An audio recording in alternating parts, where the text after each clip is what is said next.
Um pouco cansada, com as compras deformando o novo saco de tricô, Ana subiu no bonde.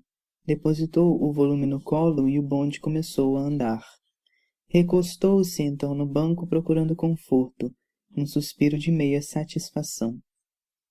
Os filhos de Ana eram bons, uma coisa verdadeira e sumarenta.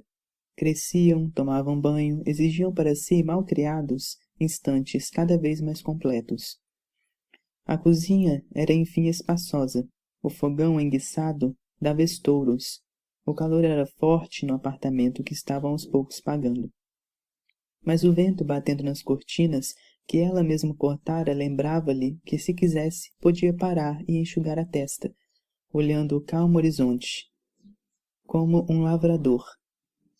Ela plantara as sementes que tinha na mão, não outras, mas essas apenas. E cresciam árvores. Crescia sua rápida conversa com o cobrador de luz. Crescia a água enchendo o tanque. Cresciam seus filhos. Crescia a mesa com comidas, o marido chegando com os jornais e sorrindo de fome, o canto importuno dos empregados do edifício. Ana dava a tudo, tranquilamente, sua mão pequena e forte, sua corrente de vida. Certa hora da tarde era mais perigosa. Certa hora da tarde, as árvores que plantara riam dela. Quando nada mais precisava de sua força, inquietava-se. No entanto, sentia-se mais sólido do que nunca. Seu corpo engrossara um pouco e era de se ver o modo como cortava blusas para os meninos, a grande tesoura dando estalidos na fazenda. Todo o seu desejo vagamente artístico encaminhara-se há muito no sentido de tornar os dias realizados e belos. Com o tempo, seu gosto pelo decorativo se desenvolvera e suplantara a íntima desordem. Parecia ter descoberto que tudo era possível de aperfeiçoamento. A cada coisa se emprestaria uma aparência harmoniosa. A vida podia ser feita pela mão do homem. No fundo, Ana sempre tivera necessidade de sentir a raiz firme das coisas. E isso um lar perplexamente lhe dera. Por caminhos tortos, viera a cair no destino de mulher, com a surpresa de nele caber como se o tivesse inventado. O homem com quem casara era um homem verdadeiro. Os filhos que tivera eram filhos verdadeiros. Sua juventude anterior parecia-lhe estranha como uma doença de vida. Dela havia aos poucos emergido para descobrir que também sem a felicidade se vivia. Abolindo-a, encontrara uma legião de pessoas antes invisíveis, que viviam como quem trabalha, com persistência, continuidade, alegria. O que sucedera a Ana antes de ter o lar estava para sempre fora de seu alcance, uma exaltação perturbada que tantas vezes se confundira com felicidade insuportável. Criara em troca algo enfim compreensível, uma vida de adulto. Assim ela o quisera e escolhera. Sua preocupação reduzia-se a tomar cuidado na hora perigosa da tarde, quando a casa estava vazia sem precisar mais dela, o sol alto, cada membro da família distribuído nas suas funções. Olhando os móveis limpos, seu coração se apertava um pouco em espanto. Mas na sua vida não havia lugar para que sentisse ternura pelo seu espanto. Ela o abafava com a mesma habilidade que as lides em casa lhe haviam transmitido. Saía então para fazer compras ou levar objetos para consertar, cuidando do lar e da família à revelia deles. Quando voltasse era o fim da tarde e as crianças vindas do colégio exigiam-na. Assim chegaria à noite com sua tranquila vibração.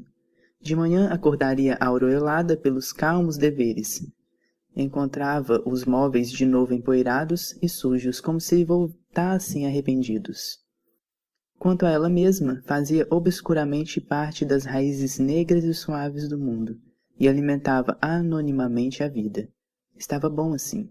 Assim ela o quisera e escolhera. O bonde vacilava nos trilhos, entrava em ruas largas. Logo um vento mais úmido soprava, anunciando mais que o fim da tarde, o fim da hora instável. Ana respirou profundamente e uma grande aceitação deu a seu rosto um ar de mulher. O bonde se arrastava, em seguida estacava. Até o Maitá tinha tempo de descansar. Foi então que olhou para o homem parado no ponto. A diferença entre ele e os outros é que ele estava realmente parado.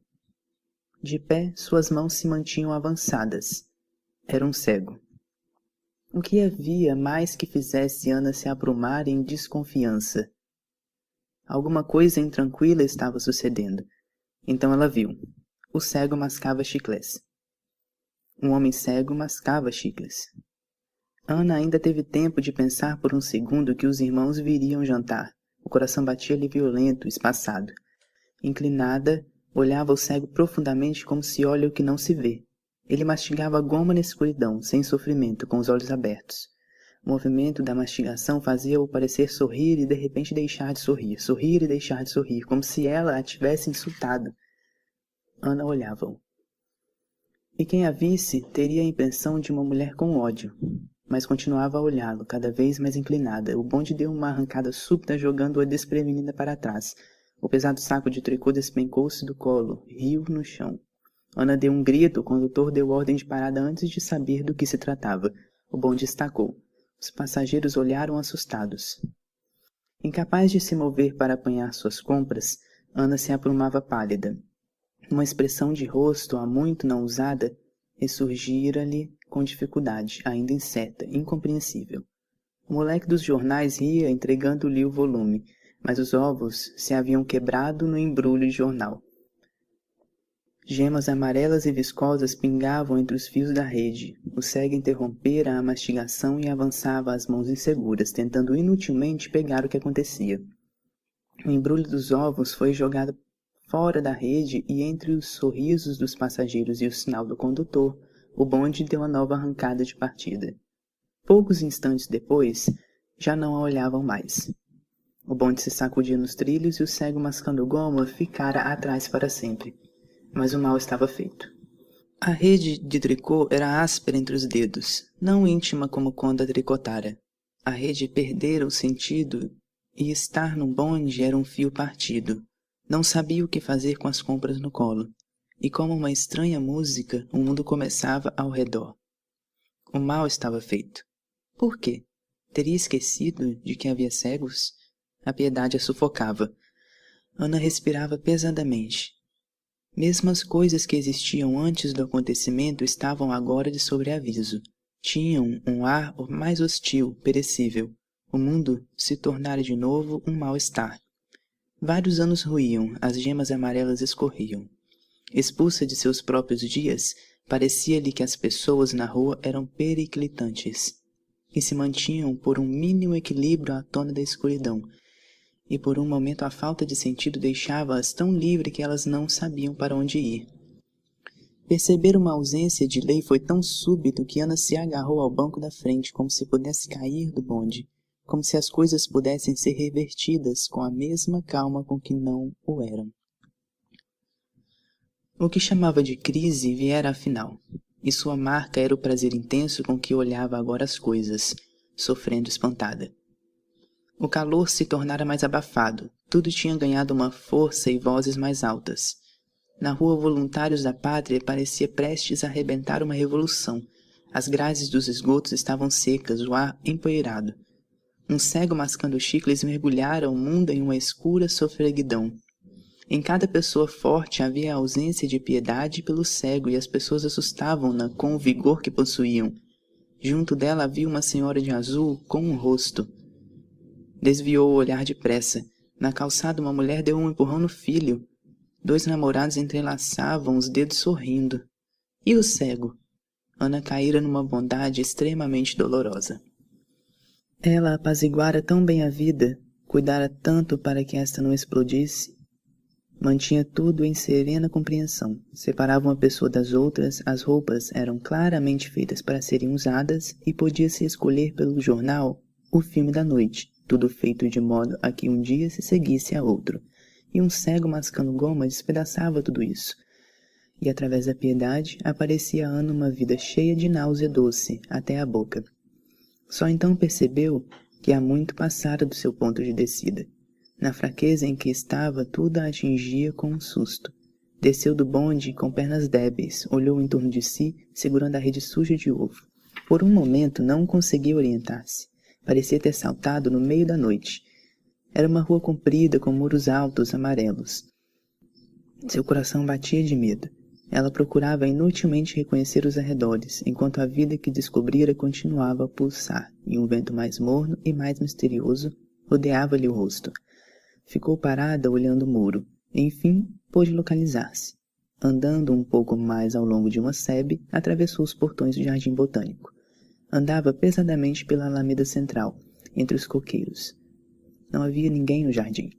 Depositou os embrulhos na terra, sentou-se no banco de um atalho e ali ficou muito tempo. A vastidão parecia acalmá-la. O silêncio regulava sua respiração. Ela adormecia dentro de si. De longe via a aléia onde a tarde era clara e redonda, mas a penumbra dos ramos cobria o atalho. Ao seu redor havia ruídos serenos, cheiro de árvores, pequenas surpresas entre os cipós, todo o jardim triturado pelos instantes jamais apressados da tarde. De onde vinha o meio sonho pelo qual estava rodeada? Como por um zunido de abelhas e aves, tudo era estranho, suave demais, grande demais. Um movimento leve e íntimo a sobressaltou, voltou-se rápida. Nada parecia se ter movido, mas na aléia central estava imóvel um poderoso gato. Seus pelos eram macios, em um novo andar silencioso e desapareceu. Inquieta, olhou em torno. Os ramos se balançavam, as sombras vacilavam no chão.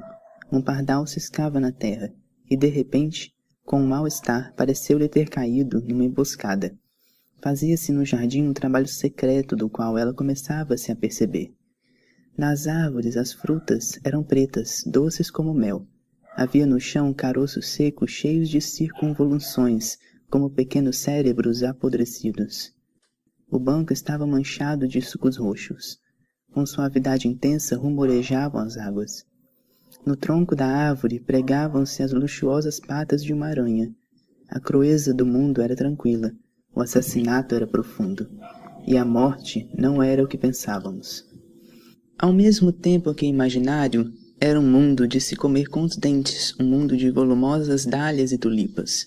Os troncos eram percorridos por parasitas folhudos, o abraço era macio e colado, como a repulsa que precedesse uma entrega. Era fascinante, a mulher tinha nojo, e era fascinante. As árvores estavam carregadas, o mundo era tão rico que apodrecia. Quando Ana pensou que havia crianças e homens grandes com fome, a náusea subiu-lhe à garganta, como se ela estivesse grávida e abandonada. A moral do jardim era outra. Agora que o cego a guiara até ele, estremecia nos primeiros passos de um mundo faiscante, sombrio, onde vitórias régias boiavam monstruosas. As pequenas flores espalhadas na relva não lhe pareciam amarelas ou rosadas, mas cor de mau ouro e escarlates. A decomposição era profunda, perfumada. Mas todas as pesadas coisas ela via com a cabeça rodeada por um enxame de insetos enviados pela vida mais fina do mundo. A brisa se insinuava entre as flores. Ana mais adivinhava que sentia o seu cheiro adocicado. O jardim era tão bonito que ela teve medo do inferno. Era quase noite agora e tudo parecia cheio, pesado. Um esquilo voou na sombra. Sob os pés a terra estava fofa. Ana aspirava com delícia. Era fascinante, e ela sentia nojo. Mas quando se lembrou das crianças, diante das quais se tornara culpada, ergueu-se com uma exclamação de dor. Agarrou o embrulho, avançou pelo atalho obscuro, atingiu a alameda. Quase corria e via o jardim em torno de si com sua impersonalidade soberba. Sucumbiu os portões fechados, sacudia-os segurando a madeira áspera. Vigia pareceu espantado de não a ter visto. Enquanto não chegou à porta do edifício, parecia à beira de um desastre. Correu com a rede até o elevador, sua alma batia-lhe no peito. O que sucedia? A piedade pelo cego era tão violenta como uma ânsia, mas o mundo lhe parecia seu, sujo, perecível, seu. Abriu a porta de casa. A sala era grande, quadrada, as maçanetas brilhavam limpas, os vidros da janela brilhavam, a lâmpada brilhava. Que nova terra era essa? E por um instante a vida sadia que levara até agora pareceu-lhe um modo moralmente louco de viver. O menino que se aproximou correndo era um ser de pernas compridas e rosto igual ao seu, que corria e a abraçava. Apertou-o com força, com espanto. Protegia-se trêmula, Porque a vida era periclitante. Ela amava o mundo, amava o que fora criado, amava com nojo. Do mesmo modo como sempre fora fascinada pelas ostras, com aquele vago sentimento de asco que a aproximação da verdade lhe provocava, avisando-a. Abraçou o filho quase a ponto de machucá-lo, como se soubesse de um mal. O cego ou o belo jardim botânico. Agarrava-se a ele, a quem queria acima de tudo. Fora atingida pelo demônio da fé. A vida é horrível, disse baixo, faminta. O que faria se seguisse o chamado do cego? Iria sozinha. Havia lugares pobres e ricos que precisavam dela. Ela precisava deles. Tenho medo, disse. Sentia a costela delicada da criança entre os braços, ouviu o seu choro assustado. Mamãe, chorou o menino. Afastou-o, olhou aquele rosto, seu coração crispou-se. Não deixe mamãe te esquecer, disse-lhe. A criança mal sentiu o abraço se afrouxar, escapou e correu até a porta do quarto, de onde olhou-a mais segura. Era o pior olhar que jamais recebera. O sangue subiu-lhe ao rosto, esquentando-o. Deixou-se cair numa cadeira, com os dedos ainda presos na rede. De que tinha vergonha? Não havia como fugir. Os dias que ela forjava haviam se rompido na crosta e a água escapava. Estava diante da ostra, e não havia como não olhá-la. De que tinha vergonha? É que já não era mais piedade, não era só piedade. Seu coração se enchera com a pior vontade de viver.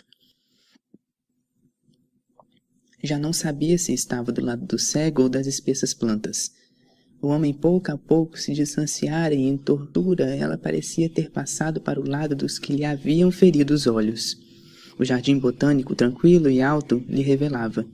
Com horror descobria que pertencia à parte forte do mundo e que um nome se deveria dar à sua misericórdia violenta. Seria obrigada a beijar o leproso, pois nunca seria apenas sua irmã. Um cego me levou ao pior de mim mesma, pensou espantada. Sentia-se banida porque nenhum pobre beberia água nas suas mãos ardentes. Era mais fácil ser um santo que uma pessoa.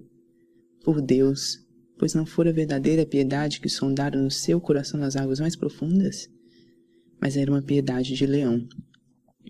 Humilhada, sabia que o cego preferiria um amor mais pobre, e estremecendo também sabia por quê. A vida do jardim botânico chamava como um lobisomem é chamado pelo luar. Oh, mas ela amava o cego, pensou com os olhos molhados. No entanto, não era com esse sentimento que se iria a uma igreja. Estou com medo, disse sozinha na sala. Levantou-se e foi para a cozinha ajudar a empregada a preparar o jantar. Mas a vida arrepiava-lhe como um frio.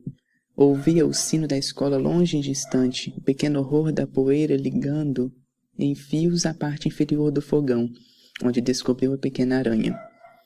Carregando a jarra para mudar a água, havia o horror da flor se entregando lânguida e asquerosa às suas mãos. O mesmo trabalho secreto se fazia ali na cozinha. Perto da lata de lixo, esmagou com o pé a formiga. O pequeno assassinato da formiga. O mínimo corpo tremia, as gotas d'água caíam na água parada do tanque. Os besouros de verão, o horror dos besouros inexpressivos. Ao redor, havia uma vida silenciosa, lenta e insistente. Horror, horror. Andava de um lado para o outro da cozinha, cortando os bifes, mexendo o creme, em torno da cabeça, em ronda, em torno da luz, os mosquitos de uma noite cálida. Uma noite em que a piedade era tão crua como o amor ruim. Entre os dois seios escorria o suor. A fé a quebrantava. O calor do forno ardia nos seus olhos. Depois o marido veio. Vieram os irmãos e suas mulheres. Vieram os filhos dos irmãos. Jantaram com as janelas todas abertas, no 9º andar. Um avião estremecia, ameaçando no calor do céu. Apesar de ter usado poucos ovos, o jantar estava bom. Também suas crianças ficaram acordadas brincando no tapete com as outras. Era verão. Seria inútil obrigá-las a dormir. Ana estava um pouco pálida e ria suavemente com os outros. Depois do jantar, enfim, a primeira brisa mais fresca entrou pelas janelas. Eles rodeavam a mesa, a família. Cansados do dia, felizes em não discordar, tão dispostos a não ver defeitos. Riam-se de tudo, com um coração bom e humano. As crianças cresciam admiravelmente em torno deles, e como a uma borboleta, Ana prendeu um instante entre os dedos antes que ele nunca mais fosse seu. Depois, quando todos foram embora e as crianças já estavam deitadas, ela era uma mulher bruta que olhava pela janela. A cidade estava adormecida e quente. O que o cego desencadeara caberia nos seus dias? Quantos anos levaria até envelhecer de novo? Qualquer movimento seu e pisaria numa das crianças. Mas com uma maldade de amante, parecia aceitar que da flor saísse um mosquito, que as vitórias régias boiassem no escuro do lago. O cego pendia entre os frutos do jardim botânico. Se fora um estouro do fogão, o fogo já teria pegado em toda a casa, pensou correndo para a cozinha e deparando com seu marido diante do café derramado. O que foi? Gritou, vibrando toda. Ele se assustou com o medo da mulher e de repente riu, entendendo. Não foi nada, disse. Sou um desajeitado. Ele parecia cansado, com olheiras. Mas diante do estranho rosto de Ana, espiou-a com maior atenção. Depois atraiu-a a si, em rápido afago. Não quero que lhe aconteça nada, nunca, disse ela. Deixe que pelo menos me aconteça o fogão dar um estouro, respondeu ele sorrindo. Ela continuou sem força nos seus braços. Hoje de tarde alguma coisa tranquila se rebentara, e na casa toda havia um tom humorístico, triste. É hora de dormir, disse ele. É tarde. Num gesto que não era seu, mas que pareceu natural, segurou a mão da mulher, levando-a consigo sem olhar para trás, afastando-a do perigo de viver. Acabara-se a vertigem de bondade. E, se atravessara o amor e o seu inferno, penteava-se agora diante do espelho por um instante sem nenhum mundo no coração. Antes de se deitar, como se apagasse uma vela, soprou a pequena flama do dia.